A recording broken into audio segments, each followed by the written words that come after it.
In a corporate landscape often dominated by rigid top-down command, a powerful alternative philosophy emerges, championing the profound strength found in simplicity, trust, and human-centric design.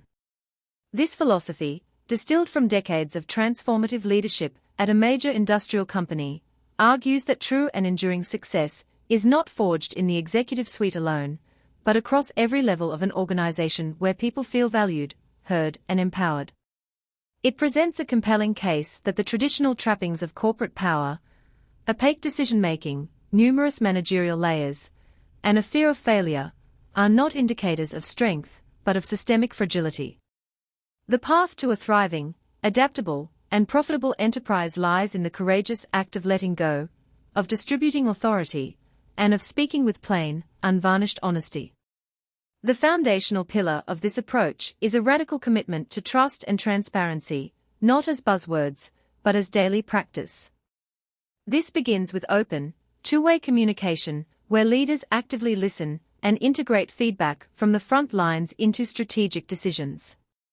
It means treating employees as partners in the mission, not mere executors of tasks. This trust is most severely tested and proven during times of hardship. Instead of resorting to layoffs as a first measure, the philosophy advocates for pain sharing, where leadership absorbs significant financial cuts to protect the workforce. This powerful act of solidarity transforms the employer-employee relationship, demonstrating that the company's commitment is real and reciprocal. It naturally erodes the cynicism that plagues many organizations, replacing it with a shared purpose and a deep, collective investment in the company's long-term health.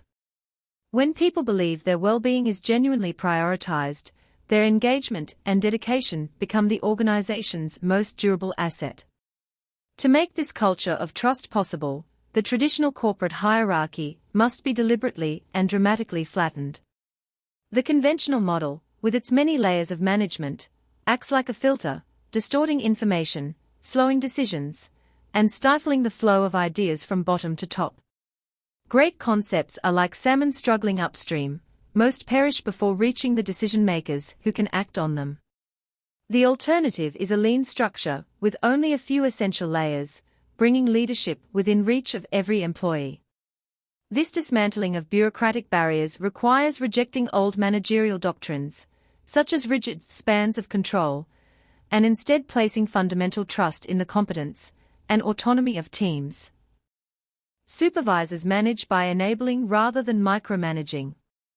The result is an agile organization where communication is direct, accountability is clear, and individuals feel a direct line of sight between their contributions and the company's direction. This structural simplicity is not about operating a small business. It is about instilling the energetic, responsive spirit of a small company within a large, successful corporation. With a flat hierarchy enabling clear communication, the principle of intelligent decentralization becomes the engine of operational excellence. This is the strategic distribution of decision-making authority to those closest to the action, plant managers, department heads, and frontline teams. It recognizes that a one-size-fits-all mandate from a distant headquarters cannot effectively address local market conditions, customer needs, or daily challenges. Granting significant autonomy allows each unit to adapt and innovate with speed and precision. However, this is not a call for chaotic fragmentation.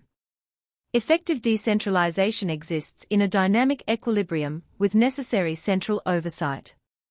The leader's instinct and judgment are crucial in balancing this equation, centralizing core strategic decisions like major capital investments or technology adoption to maintain a unified vision, while decentralizing operational and tactical choices. This balance is maintained through practices like regular cross-company meetings where leaders share insights, aligning decentralized initiatives with the organization's overarching goals. This model fosters a sense of ownership and entrepreneurial energy at every level, making the entire organization more resilient and responsive. This embrace of autonomy and trust feeds directly into a core belief in the power of smallness as a strategic advantage. In this context, smallness is a mindset, not a measure of revenue.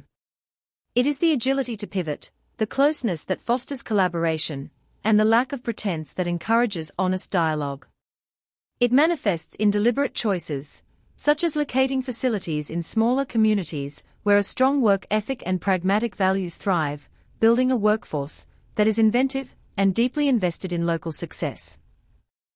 This smallness mentality actively encourages innovative streaks and intelligent risk-taking.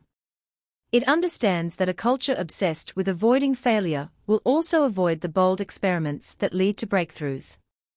By giving teams the safety to try, to sometimes fail, and to always learn, the organization continuously evolves.